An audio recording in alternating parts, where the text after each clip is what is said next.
Oi gente, bem-vindo a mais um episódio do Em Dupla com Consulta. Eu sou o Lucas Leite e esse é o Hélio Menezes. Olá. Tá aqui com a gente, vai falar um pouquinho sobre o tema dessa semana, que diz respeito à consciência negra. Aproveita que você já tá aí e se inscreve no nosso canal, curte esse vídeo, chama os amigos, ativa as notificações.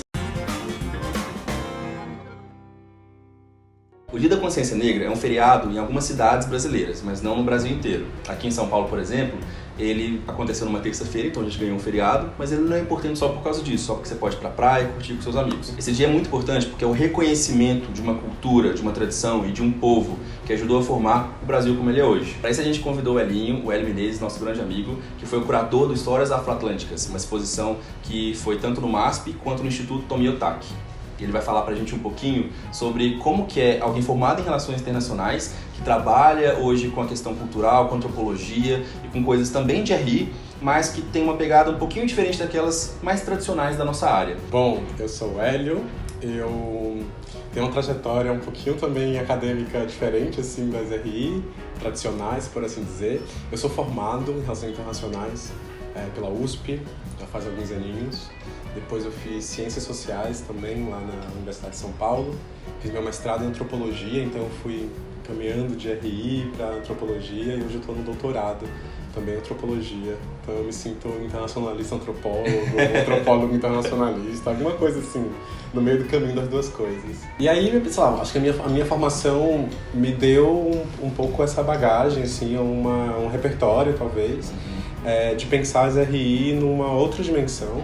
Eu, era estudante de graduação e estava fazendo minhas pesquisas, estudando, algo me incomodava nas RI, que era, enfim, de uma perspectiva muito euro-americana. Às vezes eu percebia que os debates eram muito interessantes, mas pareciam deslocados no tempo e no espaço. Às vezes eu me sentia como se eu estivesse, não sei, na Alemanha da década de 30, sendo que na realidade eu estou no Brasil, no século XXI, e aquilo parecia dialogar muito pouco com as questões que eu via, que me atingiam, que nos atingem de uma maneira geral, né? Então, Hélio, eu vou pedir para você comentar com a gente um pouquinho como é que você se tornou o curador do Histórias Afroatlânticas, que eu sei que não foi sozinho, né? Você teve muita gente contigo, que tem a ver com a sua pesquisa de mestrado, que você pode falar um pouquinho pra gente também. E qual foi o impacto, como é que foi a criação dessa exposição, que ganhou muito destaque na mídia? Posso voltar um pouquinho no tempo e contar? Pode, à vontade. Porque essa exposição, acho que você bem falou, né? Tem uma ligação, a minha relação com a exposição tem uma relação muito direta com a minha pesquisa do mestrado, e a minha pesquisa do mestrado tem a ver com essa trajetória que eu estava falando de transicionando de RI para antropologia, mas sem tirar os pés de nenhuma das duas áreas, né? Quando eu estava terminando a minha graduação em RI, eu trabalhei durante um tempo longo, uns 4 anos e meio, assim, no Fórum Social Mundial. Comecei como estagiário, quando estava fazendo ainda graduação em RI, e do fórum eu fui parar, assim, por conta de trabalho, fui morar um tempo em Dakar, no Senegal. E quando eu fui para o Senegal, foi como se eu tivesse voltado à Bahia e aquilo me deu um nó na cabeça. Era a minha primeira vez no continente africano na parte negra, eu já tinha ido para a África do Norte, mas não tinha ido para a África negra. E só pra constar, o Hélio é de Salvador. Eu sou baiano. Bahia, terra maravilhosa, nos recebeu muito bem na última festa de Iemanjá, inclusive, no dia 2 de fevereiro. Então, por isso essa conexão sensacional, né, de que você tá falando agora. E aí quando eu cheguei em Dakar e o tempo que eu passei lá, eu nunca vou esquecer que eu fui num mercado de rua, um grande mercado de rua chamado Marché Kermel, que fica na capital do Senegal. E lá tinha um sujeito que estava vendendo muitas esculturas tradicionais africanas, dessas que são reelaboradas, não são do século XIX, mas que são inspiradas nelas. E tinha uma escultura em madeira de Xangô que era absolutamente idêntica à escultura que eu via na casa da minha própria avó. Ah, que legal! E que eu via nos terreiros que eu ia e eu falava, como que essa forma atravessou o Atlântico sem mudar? Sabe, como que ela foi e voltou, 5 séculos de colonização, quase 4 séculos de escravidão, e uma forma que continua sendo cultuada, sendo reverenciada, e aquilo mexeu com minha cabeça. E aí eu falei, eu preciso estudar esse negócio melhor. Gente, que fantástico. E aí disso de precisar estudar esse negócio melhor, eu fui me debruçando sobre essa produção plástica negra, seja tanto a produção plástica religiosa quanto a produção plástica sem matriz religiosa na África e no Brasil. Que formas são essas que atravessaram o Atlântico? Quais são as representações que são feitas do negro tanto na África quanto na América?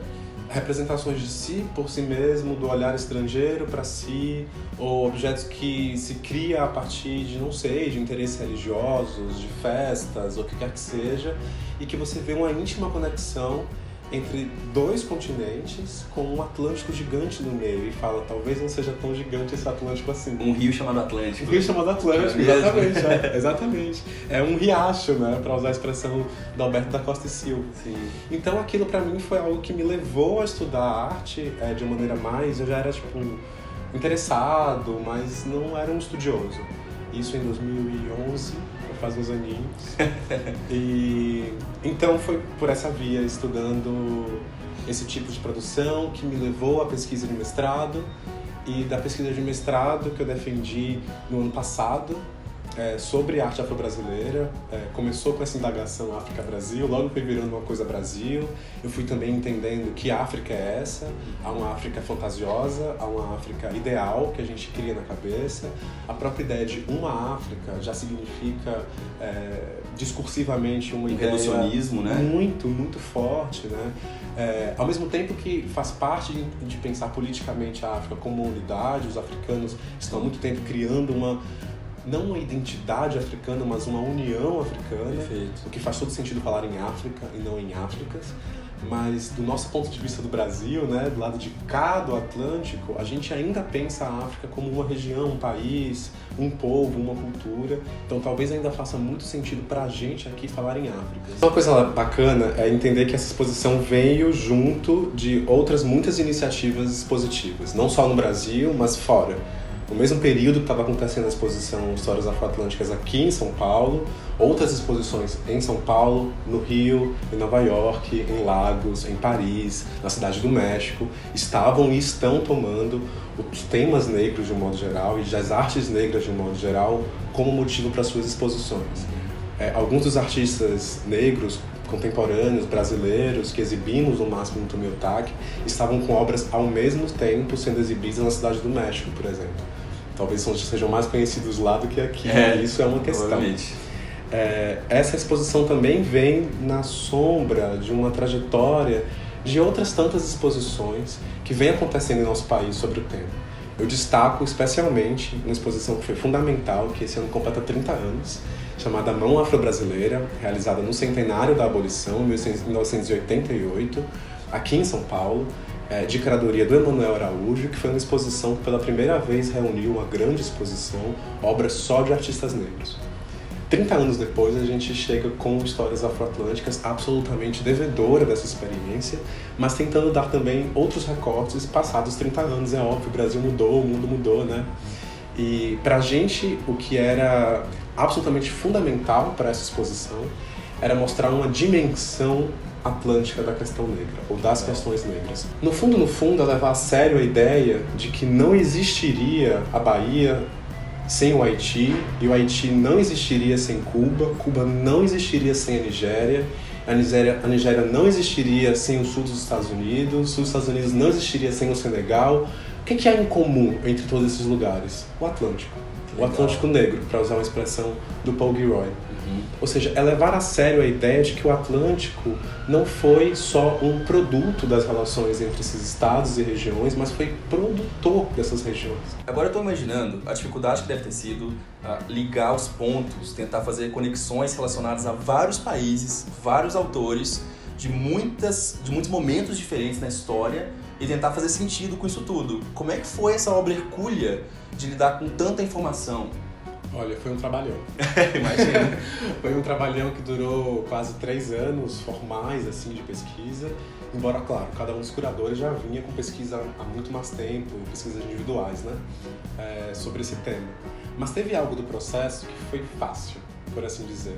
É que essas conexões que eu estou aqui tanto reafirmando entre Brasil e Cuba e Haiti, e Peru e México e Senegal e Angola e Moçambique e Congo e Nigéria estão dadas. Não é uma criação nossa que fala vamos lá estabelecer as pontes. Essas pontes já estão dadas. O que falta é uma visibilização delas. A gente não as vê, simplesmente. A gente não as vê. A gente bota uma cegueira em que a gente vê, mas não enxerga. Já que a gente está falando de teoria pós-colonial, não tem como falar da questão das narrativas, das imagens, dos discursos. E aí eu não tenho como também não pensar que a exposição, o Histórias Afroatlânticas, tem tudo a ver com arte. E arte é uma linguagem que foi muito capaz de mostrar pra gente, em termos práticos, empíricos ali, da nossa cara, aquilo que a gente não consegue construir enquanto narrativa de um povo. Você acha que eu tô certo? Acho que esse é o caminho? Olha, eu acho que as imagens têm um poder que é só delas. Sim. Por mais que a gente passe horas debatendo ideias, por vezes basta uma imagem para sintetizar aquilo que a gente está há muito tempo elaborando. E nisso, as exposições, especialmente exposições como essa, que são declaradamente políticas e politizadas, as imagens criam narrativas. Perfeito. As narrativas também criam imagens. E é possível e necessário trazer esse confronto. Nessa exposição tinham imagens de um olhar bastante violento e colonial, que ainda hoje ofende subjetividades negras no Brasil. Não são imagens fáceis de se olhar, não são imagens fáceis de se ver. Mesmo a gente estando em 2018, mesmo a gente achando que esse passado já passou, a gente sabe que ele não passou. Sim. E por isso elas doem. Mas também havia imagens que são contranarrativas, por assim dizer. Não gosto muito da expressão, porque eu acho que elas não são só contra, elas geram. Sim, né? sim. Elas não só resistem, como elas criam algo para além, criam novas narrativas, né? E essas imagens estavam imagens de empoderamento negro, por exemplo, são imagens de mostrar como essa do Carlos Vergara, ou algumas obras relacionadas ao Bloco Afro Ileaie, em Salvador, né? O primeiro Bloco Afro do Brasil, também tal como a fotografia do Vergara, no Carnaval no Rio, foi um bloco afro em Salvador que surge nos anos 70, em pleno regime militar, com um discurso de aqui só entrará pessoas negras. Esse vai ser um espaço do Carnaval que não entrará pessoas brancas. Eles estavam disputando narrativa ali, no discurso e na prática. Esse discurso e prática obrigatoriamente teriam que aparecer na exposição, e por ser uma exposição de arte, que lida com obras de arte, com imagens, como transformar esse discurso, essa disputa de narrativa, essa construção de novas narrativas do Bloco Afro Ileaie em visualidades. Então, ao trazer as visualidades, claro, a imagem contém tudo nela, mas exige do nosso olhar um certo acervo. Nem todo mundo que passou pelas imagens do Ileaie entendeu que ele foi fundado nos anos 70, que tinha um discurso assim, assado, e estava em íntima conexão com movimentos negros nos Estados Unidos, na Nigéria. Mas certamente saí dali impactado com alguma coisa. O que é esse bloco? Talvez eu nunca tenha ouvido falar, ou talvez já tenha visto, mas não entendido. Então, o campo das imagens é mais um campo de disputa narrativa. Eu pelo menos vejo assim. É mais um lugar em que a gente está disputando mesmo que imagem de país a gente vai construir, que imagem da gente a gente vai ter, porque as imagens sempre foram manipuladas, criadas, negociadas. Relacionadas com interesses e poder.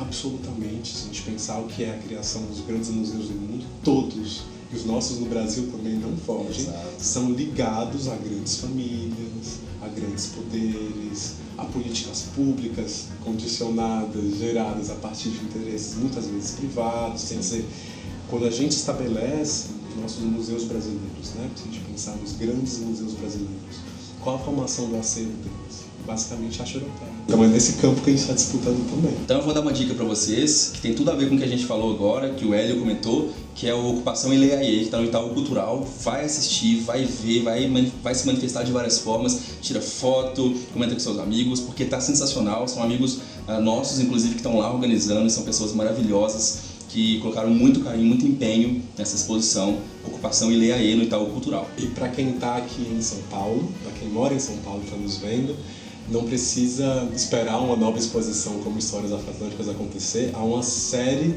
de lugares de memória e de arte negra que merecem e precisam ser visitados. Para citar apenas um, vão ao Museu Afro Brasil, que fica no Parque do Ibirapuera.